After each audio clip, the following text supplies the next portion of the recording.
Hello po. So ayan po ma'am, ito po yung video kung paano gawin yung 3 steps po. Step 1, 2, and 3 po. So upon receiving po, ganito po yung itsura ng tangke nyo po. Ayan, so kailangan lang po i-setup. So gawin po muna natin yung step 1 po. Step 1, pag na-receive nyo po, wala dapat laman yung small part ng tank. Bali may divider po kasi yan bawat kulay. Ayan po. So sa ngayon pantay po siya. Pantay yung dito, pantay rin yung nasa back. So ito po. First po, step 1, ititilt nyo po yung printer vertical po. Itatayo. Ayan po. Tayo nyo lang po na ganyan. Tapos hanggang sa malaglag po lahat ng ink papunta sa malaking part. Tapos pag tinayo nyo po siya,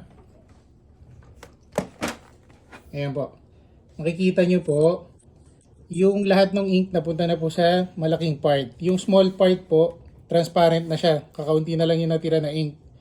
So pag nagawa nyo po yan, pwede na po kayo mag-proceed sa step 2 po. Yung step 2, ito po, meron pong label dito na remove.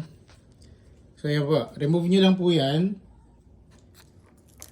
Tanggalin ko yung tupi sa hose.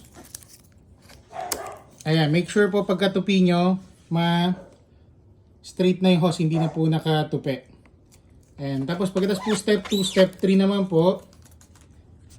Ayan, step 3 po, open nyo lang yung mga vent. 4 po yun, bawat kulay. 1, 2, 3. Tapos, pagkatapos po, kunin nyo po yung filter. Yung filter, ito lang po, nakatip po sa gilid. Remove nyo lang po ito. Ayan po. Tapos, lagyan nyo po lagyan nyo po yung mataba na part. 1, 2, 3, 4. Ayan po.